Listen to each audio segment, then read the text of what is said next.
To your dream, according to your purpose, according to your habit आपको working select करना चाहिए। और समय का डिमांड के साथ यदि वो चीज़ें मैच हो रहा है तो इससे बढ़िया और कुछ नहीं हो सकता। तो आज के जिस इकोनॉमी का मतलब क्या है? मतलब है अस्थायी वर्किंग, जिसमें अल्पकालिक वर्किंग होता है, जैसे डिलीवरी हो गया या फिर कुछ प्लेसेस पे फ्रीलांसिंग भी हो सकता है, और भी बहुत सारी चीज़ें हैं जिसको हम शॉर्टली करना चाहते हैं अभी, लाइक काम चलाओ जिंदगी, तो उस तरीके से बढ़ सकते हैं। एज अ प्रोफेशन कोई भी डिलीवरी पर नहीं बनना चाहता है, बट क्योंकि सिचुएशन वैसा डिमांड कर रही है तो उस जगह पे बहुत सारे लोग बनते हैं, हमें भी बनना पड़ता है कभी कभी। तीसरा, पर्सनल लाइफ में अनसर्टेन सिचुएशन के टाइमिंग में अडेप्टेबिलिटी मोस्ट इम्पॉर्टेंट है। जैसे हेल्थ हो गया, यदि आपको डॉक्टर कहते कि आपको शुगर है तो आपको शुगर के लाइक उससे जो भी चीज़ें अवॉइड करना है उस चीज़ को तो करना पड़ेगा ना, भले ही वो चीज़ें आपको फेवरेट है बट करना तो पड़ेगा ना। यदि आपका बीपी हाई है तो आपको वो चीज़ें अवॉइड तो करना पड़ेगा ना। तो इस रीज़न से उस जगह पे अडेप्टेबिलिटी मोस्ट इम्पॉर्टेंट है, और जितनी ज़्यादा जल्दी उस चीज़ को स्वीकार कर लेते हैं उतना ज़्यादा हमें कम कष्ट होता है। और रिलेशनशिप, लाइफ का अनसर्टेन सिचुएशन में सबसे बड़ा जो प्रॉब्लम आज के डेट में देखा जा रहा है वो है रिलेशनशिप।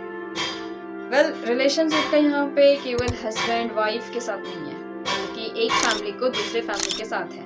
पूरी रिलेटिव में ये अनसेटिस्फाइड है, ये अनसेटिस्फाइड है, ये अनसेटिस्फाइड है, और ये भी अनसेटिस्फाइड है। हर एक पर्सन का अपना अपना रूल चल रहा है कि आप मुझे इस तरीके से मानदान करो, आप मुझे इस तरीके से मानदान करो, आप मुझे इस तरीके से मानदान करो, आप मुझे इस तरीके से मानदान करो। यदि हम लोगों को खुश करने के लिए जाते हैं तो हम अपने आप को भूल जाते हैं, और यदि हम लोगों को साथ लेकर के नहीं चलते हैं तो हमारी बैड सिचुएशंस में ना कोई साथ ही नहीं रहते हैं।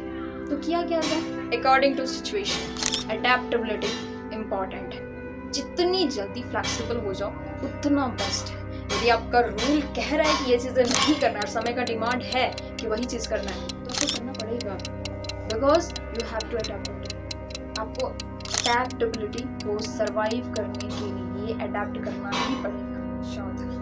इमोशनल बर्नआउट और मेंटल स्ट्रेस।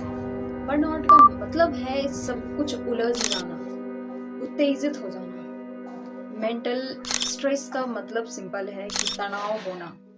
इमोशनल बर्नआउट का लाइक कह सकते हैं कि दबाव के साथ कर रहे हैं, लाइक वो चीज़ें फोर्सफुली कर रहे हैं, खराब मन से कर रहे हैं। ये चीज़ें आज के डेट में बहुत नॉर्मल है। क्यों? क्योंकि जो चीज़ें हम नहीं चाहते हैं करना वो चीज़ों को हमें कंटिन्यू करना पड़ रहा है, हर एक दिन करना पड़ रहा है। कोई भी पर्सन लाइक कुछ वर्किंग को कदापि पसंद नहीं करते, बट क्योंकि सिचुएशन कह रहा है करना पड़ता है। तो बर्नआउट लाइक अगर यदि आप नहीं भी करोगे ना तो भी बहुत सारी चीजें होती है जो प्रेशर किया जाता है, मेंटल खास तौर से प्रेशर मिलता है, तो उस प्लेसेस पे अडेप्टेबिलिटी मोस्ट इम्पॉर्टेंट हो जाता है। सो सर्वाइवल का जो रूल है उस जगह पे स्ट्रॉन्गेस्ट पर्सन टिकता नहीं है, बल्कि अडेप्ट करने वाला पर्सन टिकता है। सो वीडियो को यहीं पे एंड करते हैं। Thank you so much to watching this video. मिलते हैं नेक्स्ट वीडियो में।